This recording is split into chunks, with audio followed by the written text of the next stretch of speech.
The movie opens up at Stratford University, where we are introduced to the main character, Daryl Witherspoon. Daryl is a helpful guy, and he's assisting a group of students on a university tour. But, to everyone's surprise, while giving the tour, he's also working as a mailman, doing 2 jobs at once. Daryl takes the students around the university, and all the while he's completing his mailman duties. After finishing one tour, he immediately starts another, with a new group of students. In the next scene, we see Daryl in his room, taking a nap with the TV playing in the background. Right then, his mom calls, abruptly waking him up. She inquires about his job prospects, and Daryl tells her that he's the top contender for a great job. However, in reality, he is badly struggling with finances. After some time, the university's tuition office calls him, asking about his semester fee payment. But since Daryl doesn't have any money to pay, he pretends to be someone else and claims that Daryl got killed. Later, a desperate Daryl gets creative and tries various ways to earn extra cash. He goes to a blood bank and donates a lot of blood, but ends up passing out. He then goes to a sperm bank to donate sperm, but that also leaves him exhausted. Moving on, Daryl's determination to make money leads him to a hair braiding salon, where he wants to donate his hair. But since he has short hair, he wants to donate something else from his lower body. As expected, this enrages the owner, and he is promptly kicked out. Well, no pube transplants for you. The next day, at the university cafeteria, Daryl is approached by his classmate Scott. The latter is also a candidate for the job Daryl has applied to, and both appear to be rivals. They make fun of each other and explain why they are better suited for the job. Meanwhile, a beautiful girl named Janice enters the cafeteria, and Daryl is instantly captivated by her looks. Later, at class, a representative from Smythe-based corporation comes as a guest lecturer to talk about the job they're offering. He explains the qualifications required for the job, emphasizing the importance of being active in sports and social activities. He also mentions that the winner will be selected from the 5 finalists. Unfortunately, Scott seems to have all the qualifications required for the prestigious job, which worries Daryl. However, he doesn't give up and decides to showcase his athleticism by playing ice hockey. Daryl approaches his coach even though he has never played hockey before. The coach initially says no, but Daryl is determined to prove himself. He then turns to his roommate Tim, who is the hockey team captain, and asks for his help in convincing the coach. Eventually, Daryl gets a chance to play as a stopper, but he struggles and gets hit by the puck multiple times, failing to save any goals. Classic comedy scene. I wonder if he also farted. One day, while cleaning the campus, Daryl discovers a pamphlet about a neuropsychology seminar. It promises to pay participants. Seeing an opportunity to earn some extra dough, he attends the seminar. There, they talk about a new drug that can heighten human senses to a whole new level. However, as they explain the side effects, many students start leaving the workshop, and Daryl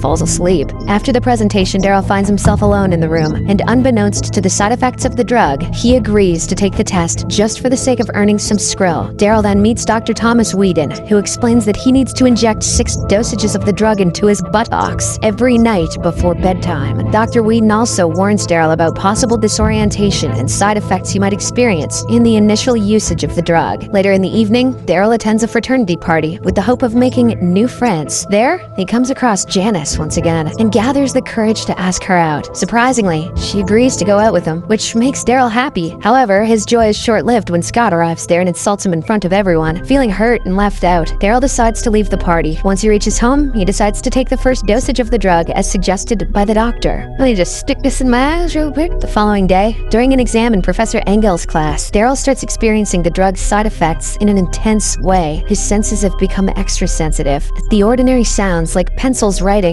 or watches ticking start to bother him. Even the lights reflecting off a classmate's diamond necklace unsettle him. After a while, Daryl becomes visibly uncomfortable, and his facial expressions and body language change drastically. When the professor asks him to stop, Daryl feels even more frustrated and goes straight to Dr. Whedon's office with complaints. Fortunately, the latter reassures him that the drug is working as intended, and the discomfort he's experiencing is just a part of the experiment. The doctor then advises Daryl to exercise his senses to gain control over them and live a normal life. Taking this advice to heart, Daryl tries very hard and eventually manages to take control of his senses. He actually develops heightened senses, giving him a kind of superpower. As Daryl continues his daily routine, he works as a kitchen staff for the university's program, trying to make ends meet. Meanwhile, the Smythe-based corporation is celebrating with their finalists for the job competition. Even though Daryl didn't make it to the finals, he uses his new superpower of senses to impress the panelists. This unexpected display of Daryl's abilities persuades the panelists to make him the 6th finalist for the job competition.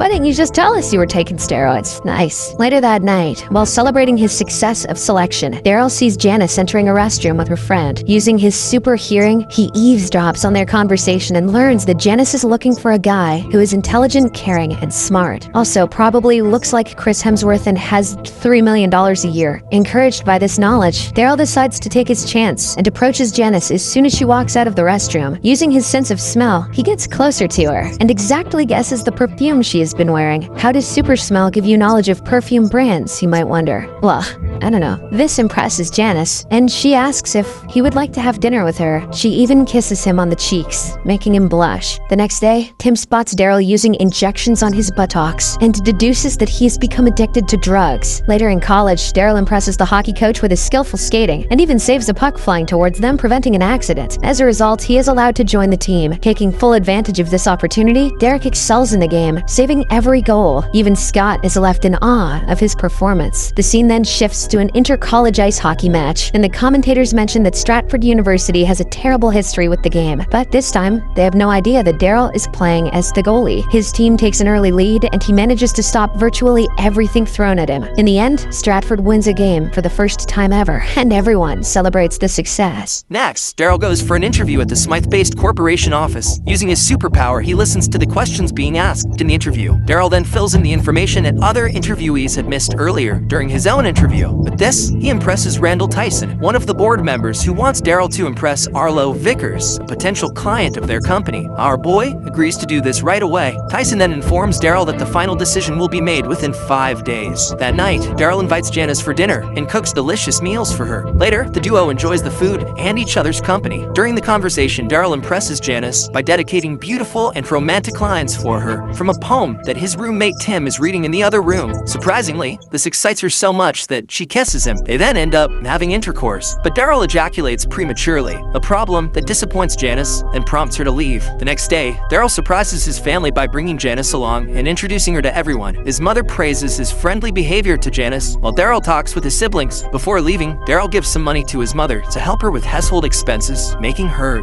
emotional. Back in the dorm, Tim finds Daryl using the drug again and becomes concerned about him. This time, he inquires about it to Daryl, and the latter tries to explain the positive results he's experiencing. However, Tim does not believe in him and assumes that Daryl has become addicted to drugs. Desperate to prove that he is not an addict and that it has only positive results, Daryl takes a double dose of the drug. Now, he'll ejaculate without even touching his belt. The next day, because of the overdose, he wakes up feeling numb in his arms and legs, making it difficult for him to walk. Seeing his friend in such a condition, Tim immediately calls a drug support group for help. Meanwhile, Daryl somehow manages to reach Dr. Whedon's clinic and tells him about exceeding the dosage. The doctor explains that the double dose has caused a serotonin boost, desensitizing his receptors. He then mentions that now only 4 of his senses can work at a time, constantly switching the 5th one. This means, at any given point, he will either be blind or deaf or mute, and so on. Dr. Whedon explains that the only solution to this problem is to wait for the drug to leave his system. By his calculation, it will take 3 days. So until then, Daryl will have to stay in bed. However, the latter cannot waste even a single day, as he has a final competition coming up for the job. The scene shifts to a basketball match where Daryl sits with the board member Tyson. Soon, the special guest, Vickers, also arrives to inspect. Daryl's main task is to impress him with his skills. However, just after a few moments, he starts feeling uncomfortable. His senses play tricks on him. He mistakes people standing up for the national anthem as an opportunity to get beers. His eyes get blurry, and he even talks to himself.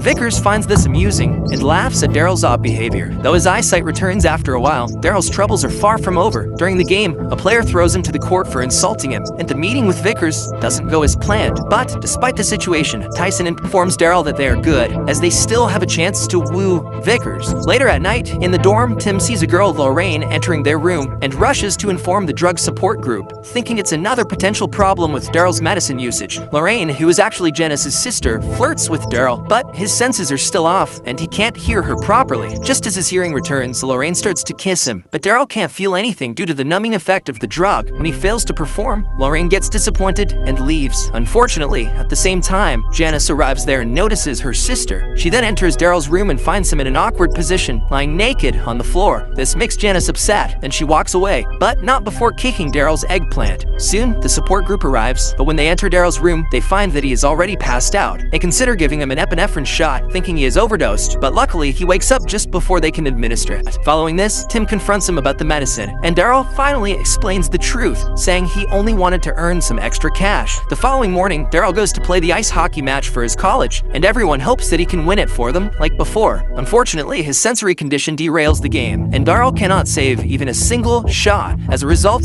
Stratford ends up losing by a huge margin. In the next scene, Daryl goes to a pub to find Tim and asks for his help in preparing for the final job interview. To his good luck, Tim agrees to assist him. Meanwhile, Scott's dad arranges for experienced advisors to support him in answering interview questions. Despite his health condition getting worse, Daryl remains determined and focuses on studying hard to get ready for the interviews. On the day of the interview, Daryl steps out of his car, but his eyes become blurry, making it hard for him to see. He asks a homeless man for directions to the Smythe-based corporation office. Unfortunately, the man takes advantage of Daryl's vulnerability and leads him to a corner of the road where he beats him up and robs him of all his clothes, leaving him naked. Daryl somehow manages to hide his private part with a trash can lid and reaches a store to get new clothes. Unfortunately, upon arriving at the office, he realizes that the dress he has selected is inappropriate for the interview. At the same time, the drug starts showing its effects, causing him to urinate in his pants. However, after urinating, Daryl realizes that the drug has finally left his system, and he is totally back to normal. He then enters the competition room, defending his attire by saying that he is allergic to formal clothing. Soon, the final round of interviews begins, and Daryl and Scott end up competing against each other. When faced with a tiebreaker question from Professor Engel, Scott fumbles with his response, but Daryl comes up with a brilliant answer. This impresses Tyson, and he offers Daryl the job. However, our boy feels guilty about cheating with the drug, so he comes clean about his actions on stage. Despite the shocking revelation, Tyson respects his honesty and offers him a junior-level job at the company. Fast forward to a year later, we see Daryl as a junior analyst entering the Smythe-based corporation building to start his dream job. The movie ends with a heartwarming scene revealing that Daryl and Janice have gotten married and are moving into a new house with their family. Subscribe for more videos like this, turn on notifications, and leave a like to help the channel out. Thank you for watching.